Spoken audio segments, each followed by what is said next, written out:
Joseph Robinette, a Pindaric ode to the President-elect of the United States.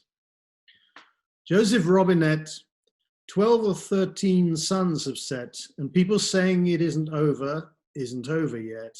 And people telling lies because they lost is grinding on, like shit attracts the flies, like idiots forget. But Joseph Robinette, I do believe you won. Like I believe I turned 58 that day and the sun shone. And my first grandchild was born. She's doing very well, in case you ask. And you would ask, from what I know of you, according to what I hear tell, you would do. And I think you'd wear a mask, because you don't know her or her mum or me, but I wouldn't have to ask. I'd just look round and there you'd be, smiling from the eyes, the older of two older guys, me with my eyes wet, and Joseph Robinette, still finding time to say, "How's your new granddaughter doing, Glenn?" On the very same November day, they made you president.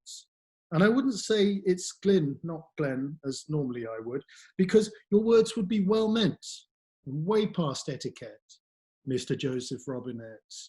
Well meant like your speech was, or the speech of Kamala Davy was, on that great night they called the thing, and the two of you spoke so well somewhere. Was it Delaware?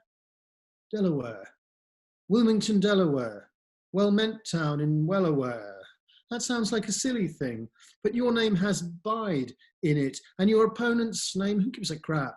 I can read an electoral college map. I can even find my way to your old electric city known as Scranton, PA, in the land of the Lenape or Lenape, some say, where the Lackawanna, stream that forks, and we have a winner, and where, it says here, Buffalo roam, what Joseph Robinette calls home, who has run for president and won, and run up the side of the stage and gone, we don't have a final declaration of victory yet, and so on, all the way to, may God protect our troops. But look, that's the great American songbook. It's what you'd probably get, not just with Joseph Robinette, but Elizabeth Ann, the same, or Bernie, who has no middle name, or probably Alexandria too on some blessed night. That's what you do out there, where the Delaware and the Buffalo roam, somebody's home. And you also said the numbers tell a clear and convincing story. And well, they do. So here and just for you, Signor Joseph Robinette, while the southern English sun has set and is not remotely ready to be thinking of rising yet, here's a clear and convincing story, an old Lenape story from days of old, which I found by putting old Lenape stories into my MacBook Pro. So here we go. But it somehow seems to fit, my sense of it, my sense of what you get with Joseph Robinette. For there was once a beautiful bird who walked the earth, stay with this, it's old, long before the birth of anyone you know, and long before lights crackled on in Scranton, PA. This bird had a marvelous plumage, blue and gold, and the animals watched her soar through the cherry skies in the afternoons of yore, taking their messages high to the great creator in the cherry sky, or any colour you like. It was yonks ago, so I don't rightly know. But anyway, on one frightening day, the sun lashed out so wildly from the sky, it couldn't even be called a sun anymore. It was just some boiling threat. Stay with this, Joseph Robinette. Some thundering threat that had never known grace or peace and was not done yet. And the plant life withered and died, and the Lackawanna and the Susquehanna, and look it up on a map, if it's blue, it died.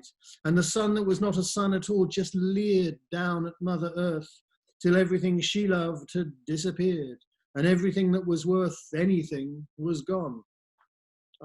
Actually, we're still here, a few animals cried, around some scrubby rock on a mountainside, sacred to them, for they were still keeping on keeping things sacred, and asking through animal tears for volunteers to leap up to the sun. Look, it's quite an ask, the buffalo said. It isn't an easy task. And he shook his great old head with quite a thundering and said, I'm out, by the way, if anyone's wondering, as did most of the animals there, in what we would probably now call Delaware, and the Lenape would probably call Lenape. Anyway, up spoke the opossum. Look, I'll go. I'm only a little opossum. But yeah, we know, the animals all sighed. Just do your best. And they prayed on the mountainside as the brave opossum jumped up really high into the peach or lemon or lilac sky and did his best with his beautiful bushy tail, though he was the first to try, so was bound to fail, wrapping his big bushy tail around a ball of boiling gas and fire and shit that was all the sun was now. Anyhow, his tail was charred to the hairless little twig it looks like now. Well, that went well, said the pig. And silence fell among the weeds and the rocks, and hope was gone. Oh, for fuck's sake, said the fox, I'll do it. And up he flew through the trembling air, and the duck said, never liked them, but fair's fair. And the fox's plan was to get the sun in his mouth and carry it back to its place in the pea-green sky. And this went south. Guess why? His mouth got really hot and he let it go, which is why you can feel this in yourself. There's black around his jaw. This is way back. This is long ago. But now you know. And now silence really, really fell like rain. And so did rain. And so did fire like rain. And why are you doing this? All the animals cried from their mountainside to what had once been the sun. And I'm not, it lied through its teeth, and all light was gone. But the bird with the fabulous plumage, gold and blue, spread her wings and breathed and began to rise, not even saying what she was going to do, since no one believed a thing anymore, and she flew towards the swollen sun that had burned so long it had burned out its own eyes and was stone blind, and so didn't see the bird creep up behind, and set her poor noble head against the sun, so her blue and her golden feathers were burned off, one by one. And by the time the ugliest head you have ever seen on a bird, all scrawny and red, was the head she had with the shriveled hide of a lizard, by the time the marvellous bird was, to be blunt, a turkey buzzard, the terrible ball of fire was gone, and the sun was back, and the thing got done. I'm saying the thing got done, and the ugly old turkey buzzard lives alone, as all the animals soon forgot what she'd done. For animals do forget. Animals do forget. And Joseph Robinette, what's that got to do with you, pray? Well, what's the American dream got to do with the Lenape?